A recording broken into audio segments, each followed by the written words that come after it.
The Transformers line began in Japan as two different toy lines from Takara.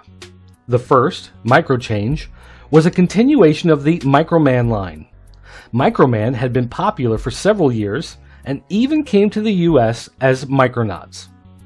Microchange introduced both everyday objects that could change into robots and also small cars that could change as well. With the success of the new toys came a second line from Takara known as Diaclone.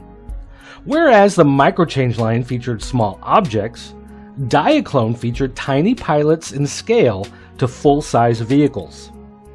While most of the early designs were futuristic, the second wave was centered on more realistic and contemporary vehicle designs.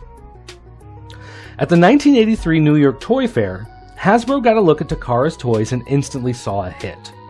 Hasbro and Takara already had a working relationship, as Takara had been licensing and releasing Hasbro's G.I. Joe figures in Japan. And just as Hasbro had seen great success with the G.I. Joe line by adding colorful code names and extensive biographies, these new robots wouldn't need human pilots and would be characters on their own. And just as they had with G.I. Joe, Hasbro again turned to Marvel Comics to develop the characters and storylines. Back in Japan, Takara, knowing that Hasbro was dumping the human pilots, started developing more figures without human pilots or even the space to hold them. Transformers launched in 1984 to much fanfare in the US and UK, though the UK missed out on key characters like Megatron. To make matters more confusing, Takara had made separate licensing and distribution deals with other companies throughout Europe. In Japan, by the end of 1984, while production on Diaclone and Microchange were winding down, Takara was gearing up to launch Transformers there even though the toys had already been released over the past several years.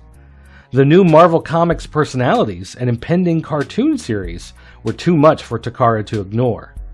By the end of the year, Hasbro had raked in over $100 million. That number would rise to over $300 million in 1985. These toys were taking over. Transformers proved to be so popular that Hasbro needed more designs than Takara could produce. Hasbro turned to Takatoku and Bandai for additional characters. European distributors and licensees began to use the Transformers name, and the lines between companies, countries, and usage rights began to blur. Hasbro began to lower the importance of non-Takara designed toys to make it easier to sell the tied-in cartoon to more companies already selling the toys. By the end of 1985, Takara's re-released figures were flying off the shelves thanks to the cartoon, which renewed interest in the line. Though because of the inclusion of non-Takara figures in many early episodes, these were skipped or played later in the run when new episodes were no longer being produced. As 1986 rolled along, Hasbro was working on production of Transformers the movie and worked more closely with Takara to create new figures for the film. Hasbro also saw fit to finish off some earlier Takara designs that never made it out of the design studio. Although the movie was considered a flop at the box office and failed to earn back its budget, the Transformers line was still going strong at toy stores, though things would change in the next year. 1987 would see the end of the cartoon series, though Takara would produce their own series based on the new toys developed in conjunction with Hasbro, the Headmasters. Headmasters, Target Masters, clones, other new gimmicks hit toy shelves, but the biggest surprise was Fortress Maximus. At nearly $100 at retail, Fortress Maximus was the biggest Transformer to date and could transform to both a city mode and a battle station mode, as well as his robot mode. In Japan, Takara began to step back from Hasbro a bit and design more figures on their own. One subline developed was the Battle Beasts that tied into the Japanese Headmasters cartoon. These figures would also be released by Hasbro in the US, but without any sort of Transformers tie-in.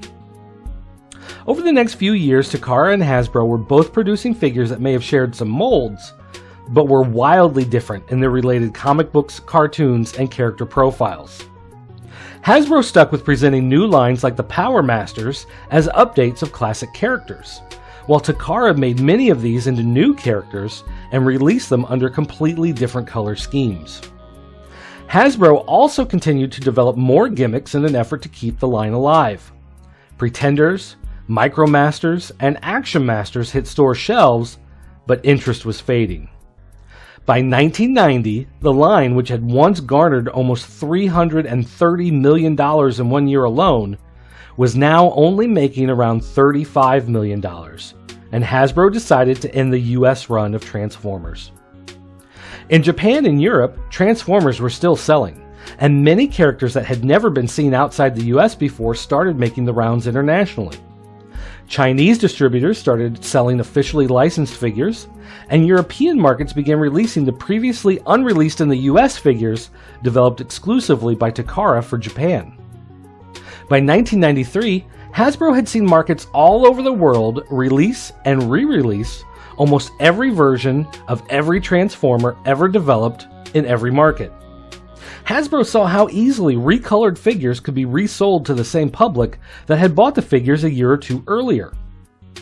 Plans began to develop within Hasbro to re-release these figures as Transformers Generation 2 in the US. Using many of the bright color schemes seen in the latter European releases, Hasbro began to resell the toys under the G2 banner. Hasbro did create some new subsets for this G2 line, including the Rotor Force, Laser Rod, and Cyberjets. Thanks to recently acquiring Tonka Toys, they also released some Transformers under the name GoBots, which had been their biggest competitor in the past. Key figures like Optimus Prime and Megatron got several new molds, but it wasn't enough to bring the line back to supremacy. It looked as if Transformers might finally go away forever. But in 1996, Hasbro decided to give newly acquired Kenner Toys the Transformers line and told them to create something new and different. Kenner did just that, but that's a story for another day.